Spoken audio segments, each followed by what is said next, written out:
ধুলেই রইল 26,000 চাকরির ভবিষ্যৎ।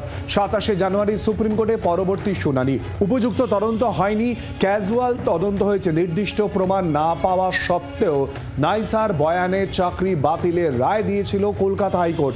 শীর্ষ আদালতে সওয়াল শিক্ষাকর্মীদের আইনজীবীর। বৈধ এবং অবৈধদের বিভাজন সম্ভব না হলে পুরো প্যানেলটাই বাতিল করতে হবে।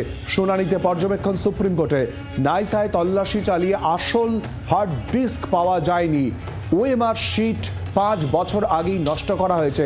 তাহলে কিসের ভিত্তিতে এত বড় সিদ্ধান্ত নিয়েছে হাইকোর্ট? সওয়াল চাকরিহারাদের একাংশের আইনজীবীর।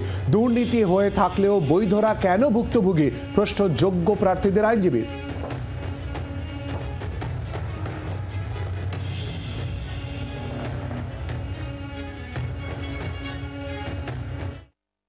আজ সুপ্রিম কোর্টে যে 26,000 শিক্ষক অশিক্ষক নিয়োগ সংক্রান্ত মামলাটির শুনানি আজকে হয়েছে। যারা হাইকোর্টের রায় চ্যালেঞ্জ করে এসএলপি ফাইল করেছিল তাদের বক্তব্য আজকে শুনানি বলা কমপ্লিট হয়েছে।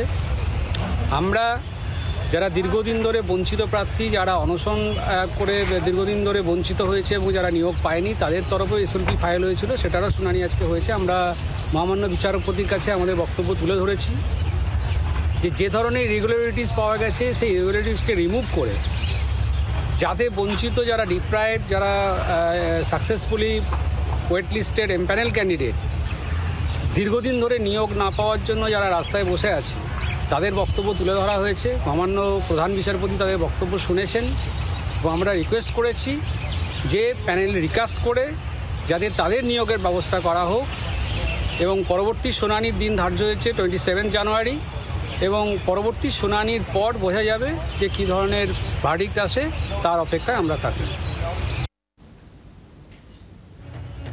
নিয়োগের দাবিতে যারা আন্দোলন করছেন এরপর তাদের কি প্রতিক্রিয়া উঠে এলো শোনাবো। আমরা প্রতিক্রিয়া সুপ্রিম কোর্টের দিক থেকে তো আশাবাদী, কিন্তু এই মুহূর্তে আমরা পুরোপুরি সেই উৎকণ্ঠা থেকে বেরিয়ে আসতে পারছি না, যেটা থেকে নিশ্চিতভাবে বলতে পারি জয় আমাদের পক্ষেই আসছে। কিন্তু আমরা বলবো আমাদের দাবিগুলো আমরা যথাযথভাবে তুলে ধরার চেষ্টা করেছি, আমাদের আর্গুমেন্টগুলো আমরা আবারও রাখবো। এই নিয়ে মোট 3টে হিয়ারিং হলো সুপ্রিম কোর্টে, চন্দ্রচূড়ের বেঞ্চে এবং জাস্টিস সঞ্জীব খান্নার বেঞ্চে। অনেকটাই শোনা হয়েছে, কয়েকটা পক্ষ আর বলার বাকি আছে, বিশেষ কিছুই আর শোনার মতো বাকি নেই। কিন্তু আপনাদের থ্রুতে এটা আমি রাজ্যবাসীকে বলে দিতে চাই, কারা অবৈধভাবে চাকরি পেয়েছে পাবলিক ডোমেনে ইতিমধ্যেই সেটা আছে, তাদেরকে ছেঁটে ফেলুক। আমাদের বিরুদ্ধে কোনো অভিযোগ নেই, সসম্মানে পুনর্বহাল করুক। বাংলার আওয়াজ, বাঙালির আবেগ, জি 24 ঘন্টা।